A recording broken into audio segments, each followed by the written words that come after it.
training is a dead horse. One of the biggest skills for our next generations is the learning, how we learn. And people don't want to come to training because I just go to YouTube and I just find what I want about leadership and I learn it because I need it. And if I don't need it, I will not learn it. And that's why training, in my opinion, doesn't work. It's a one-time experience that doesn't change behavior. Hello, everybody, and welcome to this episode of the Leadership Exchange podcast. I'm so excited to be here today. My name is Tracy. You can follow me on Twitter at Lady Leet or on LinkedIn at Tracy S. Lee. And I am here with a longtime friend and coach, Noa. Noa, so good to see you. Amazing to see you, always. Yes. And Noa, you recently became co-founder of a company called The Coaching Connection. Yeah, I'm very excited about that. And the last two letters are really the names of the founders, the O and N. Because oh my God, I love that.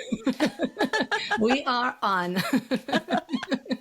And you can't switch it because that's no. So that's a problem. Yeah. Oh my God, I love that. Well, tell us a little bit about what you do and your background and Okay. all of that. I know you wrote a book too. I have your book. So yeah, Yeah. I'd just love to learn a little bit more about you. Yeah, so originally I'm from Israel, and a lot of times they say that my story is before and after the move to the US 20 years ago. I started in the Israeli army. We called it training then, but it was coaching the officers, the Navy officers on their executive stance, how to stand in front of the people and even develop them. Interesting. Yeah, and it's actually interesting when you look at it today. I'm pretty old, so many years forward that today corporates wants to see the leaders develop their people. So that's really cool to see how things come along.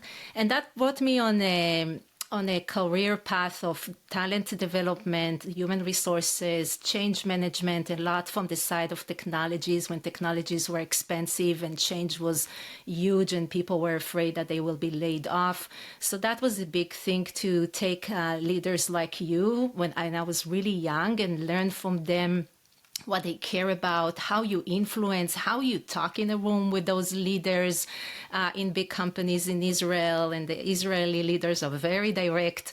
So that was a good school for me. And then we moved to the US for a job opportunity for my husband. He's in the IT and software space with two little kids. And I was a bit lost. And in that space of being lost, I started to blog about my experience in the US, and people asked me to coach them. I didn't know what was coaching. I thought it was a scam, but that's what brought me into coaching. And I'm really grateful for those people that they reached out to me and asked me to coach them. And that's what brought me into that new career path, coaching, starting to coach people like me, and then going back to do the work I did in Israel, but now from coaching.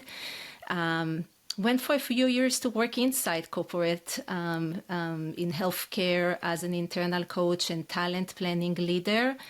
And then when I went out, reached out to my partner in crime, Orshi Coachish, and said, hey, would you do with me this cool thing of coaching connection?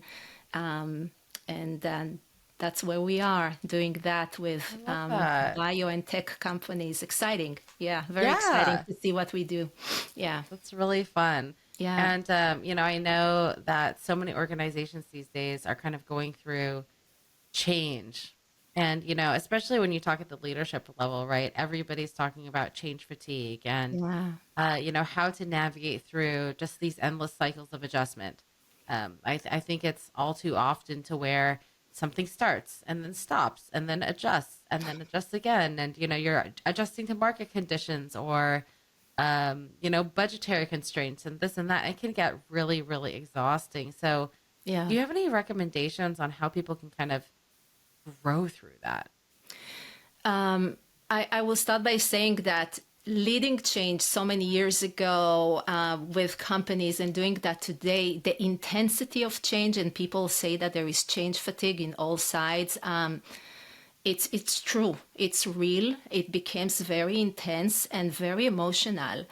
And especially when a lot of companies, if you look at Gartner research from this year, the CEO focus is growth. That's number one, and number two is AI and automation, and that keeps put a lot of pressure on HR to look at talent strategy. And that's a big deal because when companies try to look at strategies of how do we grow our people, I say, how do we all grow, right? The company is growing and the human side needs to grow as well. And that's not easy. It's not easy at all. A lot of companies try to map skills for that. And by the end of mapping the skills and using automation and a lot of money, it's not relevant anymore. So it's really a huge problem. And what I find is really to look at what I call the being of the system. And for leaders to understand that the same way that we have our being as human beings, the emotions, the thoughts, the mindset, the system has the being as well. And when we ignore that and just focus on the action, on the doing, the system will slow us down or stop us. So we need to be more aware of what happens to people emotionally and have conversations about that, and have conversations about thoughts and mindset and influence from a place of collaboration. And then create space. A lot of what we talk in coaching connection is space. There is no space. The growth is so fast and we're in the do. And I know you, Tracy, you are, and me too. We are both doers. We go. But we also talked about seasons that, like the winter, there should be a space for leaders and everyone in the organization, space to be for a moment. I actually heard a leader that said, I wish that a moment after we create change, we will have a moment to be. Just do nothing. And I really, really like that. So as much as we focus on doing, there is a need also to recover. And we know that in any other phase in our life, you can't be in the gym all day long. It will not be impactful. So that's today where I find that there is the lacking. We rush it and then we come back because we skipped things, or we Yes. just don't create space to talk about it or being with it or listen to people. I know it sounds like the basics, but we're skipping it again and again Oh, and yeah. again and again and again. I definitely feel that way. I mean, even if you think about engineering teams and a building, let's say executive leadership has an initiative and they want their engineering organization to build something out, it's okay, let's go. Let's go now versus, hey, let's really talk about this. Let's really refine the requirements. I love that idea of just stopping after you make a change to kind of sit on the idea a little bit and think about, hey, is this really going to be the right thing, or is this the way we're going to be approach it? But everybody wants to get action done. So Yeah. it's definitely a balance. And you talked about training as well, this idea of training. And I think that a lot of organizations are, very much feel like, hey, we don't have time. We don't have time to do this. But I think that goes back into investing your people, right? For this idea to help people actually shift their behavior and their mindset and do it kind of like more in a long term, preparing for the long term type phase.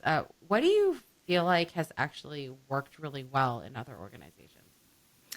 Regarding training, correct? Yeah, like Yeah. So to not make it feel like a time sink, to make it feel like it was actually yeah. useful. So one of the things that I found that time is asset.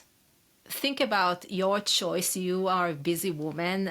We all are today. There is so much stuff that gets into our inbox, phones, chats. I don't even know like why there is so much. LinkedIn, like there's so much stuff, and then that's just business. Let's not just talk about friends and family and kids. In Israel, for example, there are WhatsApp groups for the school and for the army and all these different things that even culturally is impacting the time. And I start with time is asset. And the second thing, I come from training, and many years ago when I met coaching, I said that training is a dead horse. And I still believe in that. I think it's important to learn. And I do believe that one of the biggest skills for our next generations is the learning, how we learn, because we capture so much information, and how do we manipulate that to leverage the information. So what I find is that there is so much wisdom in the room, and people don't want to come to training because you can get anything you want, like your podcast, right? I just go to YouTube and I just find what I want about leadership, and I learn it because I need it. And if I don't need it, I will not learn it. That's the situation today. And that's why training, in my opinion, doesn't work. It's a one-time experience that doesn't change behavior. And when I met the coaching, what I love about it, that there is consistency and repetition, and really getting into the core of who I am as a human being, and where I get in my way, where I work against my brain, where I work against anything inside me to see the results that I want.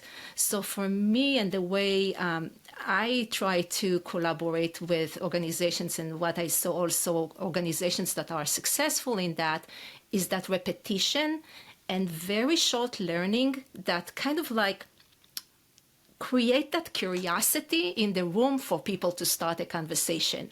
And the less ego trainers will have, and I use the word trainers, but I say today we move into facilitation in the room, the less ego facilitation the facilitators have, and they move back and allow the room to share and facilitate the conversation, there is enough learning in the room, and I call it the wisdom of the we. So that's where I think we go today, because you capture so much knowledge and information, but you don't have space to process it with yourself or with other people. And when you hear one person talking, it's like, oh, this is cool. And it's real, and it's happening to me, and here is what I want to add on that. And sometimes you're going to choose to be quiet and just listen to the circle. That's fine too. We have different needs in different times. Sometimes I will be more vocal, sometimes I will be a listener, but it still triggers curiosity. And that's why I think people like podcasts so much, right? Because it triggers those inspirations to keep the conversations with other people. We love talking with others about what we heard in podcasts, right? Yes. Yes. Yeah. So true. So that's where I feel we are going, and that's where I try to take organizations. And I also find that when they come to us, they say, they kind of like try to express what they want. They say, we don't want long learnings. It doesn't. And by the way, that's another Gartner. They spend, what's the numbers? I have them somewhere here, like 76% more on updating all the programs, and 56% more money, and they don't see real change in behaviors. Yeah. And that's because there is no repetition and no reflection and no learning in the room. It's being pushed of information, but don't know how to apply that in real life experiences. That's so interesting that you say that, because it's very similar to the training that we do here at This Dot. So, you know, we'll do technical training, and a lot of times the model is, hey, let's do a week of training, or let's do a day of training for a very specific topic.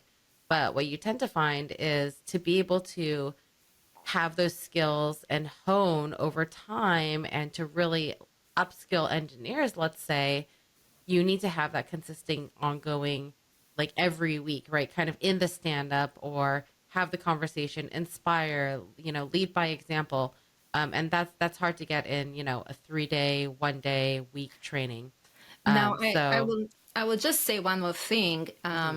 Repetition is really what the brain needs to change behavior. If you think about how we learn to drive, right? It's repetition. You repeat it again and again. So we actually need repetition to repeat that.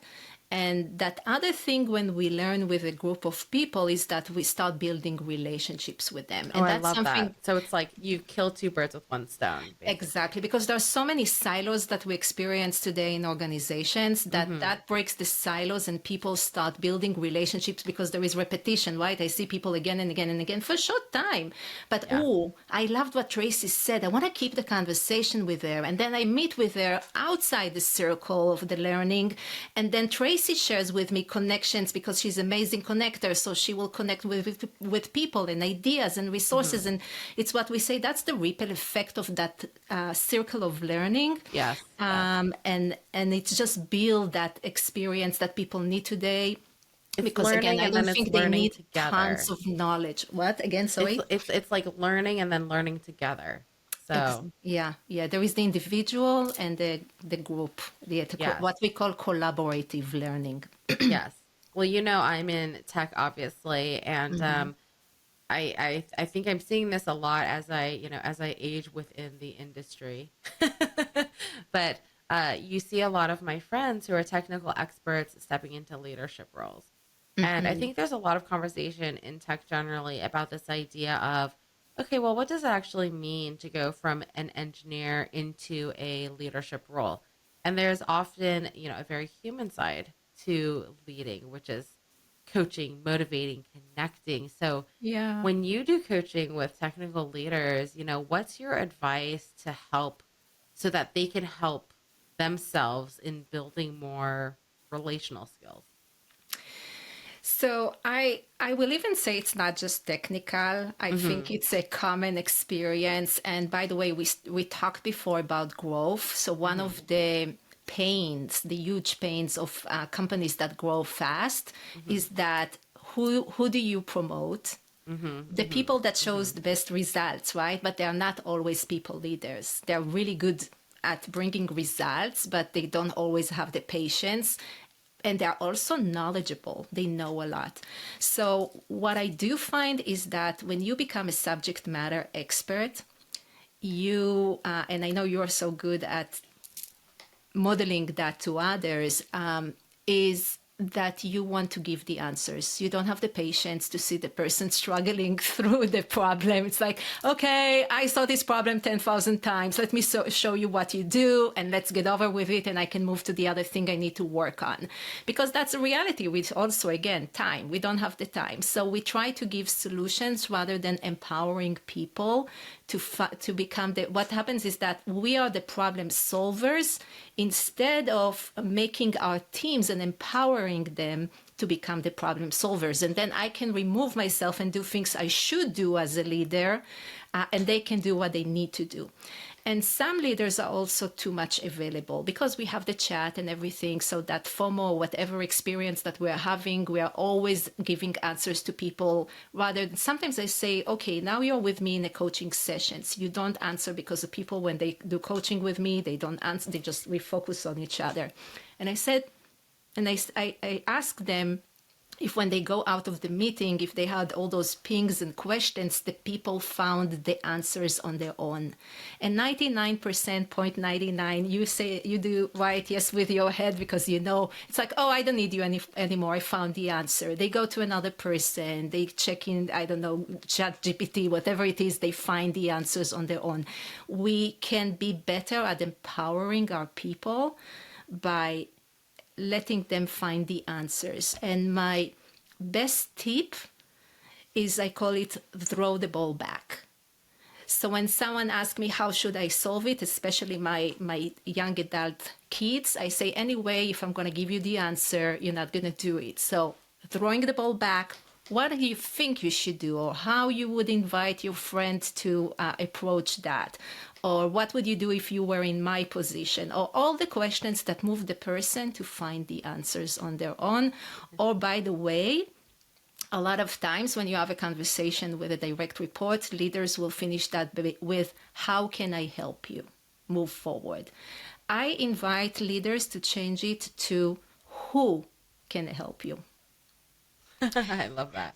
And that takes the burden from you, Mm-hmm. and it gives them the permission to choose who they want to reach out to, and don't feel like they disrespect you or whatnot if they don't say how you will help. So most people will say, oh, it's fine, I don't need help. Yes. Yes. But the who will help you, or how you're going to approach it moving forward, it's not about you anymore. Again, Mm-hmm. Mm-hmm. it moves to the empowering the person to find the next steps. I love that. And I also think it's funny because in the absence of leadership, you find the leaders because people have to step up and have Yeah. to do something because they don't have anybody leading them. So no leadership also creates leadership, which is an Yeah. interesting idea. But taking a I quick break to say thank you so much at This Dot Labs for sponsoring this episode. At This Dot, we are experts in modern web development and consulting. So if you're looking to scale up your dev teams or need assistance with turning some ideas into reality, we've been doing a lot of AI proof of concepts lately, as everybody, but we have you covered. So we really love not just building software, but partnerships, because it really is about the people. So whether you want somebody to come collaborate closely with your team to kind of understand unique challenges that you might be having within the org, or craft some tailored solutions that help you drive some results, check us out. You can find us at thisdot.co. That's thisdot.co. And again, thank you so much, This Dot and my team, for sponsoring this episode and supporting the community. Noah, there's just so much. You're just such a wealth of information always when I talk to you. I mean, there's so many things we can do better as leaders, and I think a lot of times as well, it's not just. I was saying this to somebody the other day. It's not necessarily that a coach will tell you something that you don't already know, but it's the accountability, it's the reminder, it's putting things in the forefront. I think it's exercising, it's the repetition, right? Of, Yeah. hey, don't forget to do this. And then, the repetition of getting better and remembering, and kind of like not falling into the same pattern. You Yeah. know, Yeah. companies want to see change, this whole idea of people shifting the behavior, but you can't shift behavior unless you have constant reminders about how to shift that behavior. Yeah. And I think this is also exacerbated by the idea of remote work, and we hear it these days. There's so many people returning to work. So a lot of companies either have said, hey, we're returning back to office, or they're debating whether they should bring people back to the office. But a lot of people are also staying remote. And I know a lot of companies that you've worked with are kind of struggling with how do you maintain the connection. And actually, maybe that is why a lot of people are wanting to return back to office, because they struggle with being able to maintain the connection or even developing that relationship even more. What advice do you have for organizations struggling with this? Yeah, that's one of the biggest things, that it's the love and hate of remote work. Yes. And I did that for many years, but here is one thing that I became curious when I start Mm-hmm. looking at leadership programs and noticing Mm-hmm. that there is no aspect about remote work when companies moved into remote work. It's like we Oh, ignore interesting. that. So Uh-huh.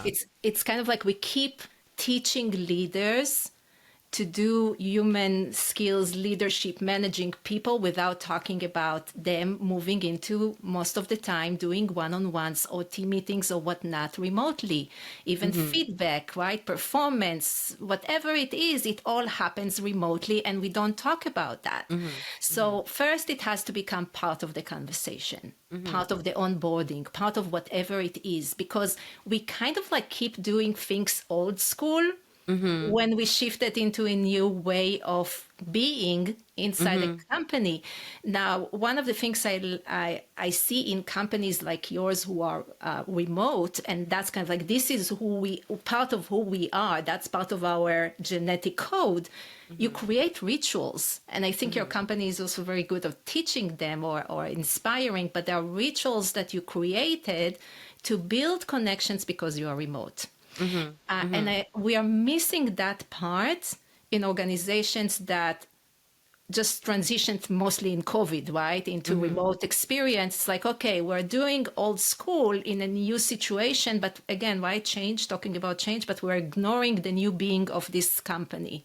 Mm-hmm. So for me, it's the rituals. We need to have rituals. And I can tell you, I work from home for many years. I have rituals of building connections with people. I have Mm-hmm. KPIs for myself for building connections. I need to do walk and talk once or twice a week. I need to go to work in a coffee shop at least once or twice a week to write and connect with other people. So I need to be outside my house to connect beyond networking, those really special human connections that build relationships, deeper relationships. So that's another. And the third thing, I'm going to talk about the brain. To all the brain geeks that like science, we are missing some cues when we do remote conversations. Our generation was working in the office. We were able to see people in meetings with a full body, and the brain knows how to translate that and understand if Tracy is upset with me, disappointed with me, tired with me, ready to leave the room, whatever it is. I can read that and mirror you. The brain knows how to do that. But in today's reality, I can do that. You don't know what I do with my hands and my feet. I can even close the camera, and you don't know how to read me. And if you never, for the new generations, they have never experienced being in a meeting room with human beings face to face, they have hard it's challenging for them to build relationships, to understand those cues and leading people in those situations. So there is real brain issue that even trigger experience of fight or flight. That's why we see more anxieties and other things that's happening in organization from emotional space. Oh my So that goodness. I'm going to stop here. This is a whole. That is, yes. Yeah, Because that yeah. just makes me feel like, returning to the office, especially for the younger generation, is so important because you don't want your people to constantly, you don't want your, the kids that you're raising, for example, to be constantly worried about, to be constantly worried about not being able to manage themselves or not being able to handle social situations, because then it's like, how do you even have how do you have personal personal relationships, right? Romantic relationships. Yeah. Oh my gosh, this is crazy. So that opens up a whole This is, nother set yeah. of, yes. And it's really interesting because my son is my youngest is in high school, and I don't know if you heard about it, but a lot of kids in high school disconnect from Instagram Oh, because they really? understand that they don't have the capabilities of building relationships. There is a huge problem with Yes, younger yes. Social generation doesn't media. know how to build relationships. They struggle with that. They go to Yes. speakers and say, "Can you teach me how to build relationships? I don't know how to do that." Oh my God. So I wish they will start teaching that in schools, Yes. Yes, I hope so too. in Um, preschools. They're so good in preschools. Then we screw them up, but they are so good with that, right? Oh, yeah. Yeah. We have that naturally. We're social. The first thing that baby does is yeah. smiling to the mother, right? Yes. Yes. Yes. They say that it's missing from the Maslow hierarchy, the pyramid. Yes. The first layer of the human need of food and right and right the very basic needs, missing that part of social connection, because human beings cannot live without social connection, and that's already social brain science. I'm not going to geek into that, but check it out, social brain research, or reach out to me and I will share more about that. Yeah. Amazing. Well, thank you so much, Noah, for joining us today. Thank you, everybody, for listening in. Definitely check out Noah online and on LinkedIn. And Noah, we will see you next time. I hope so. Yeah. Thank you. It was Take really care, guys. fun, Tracy. Thanks so much. Same, same. Cheers.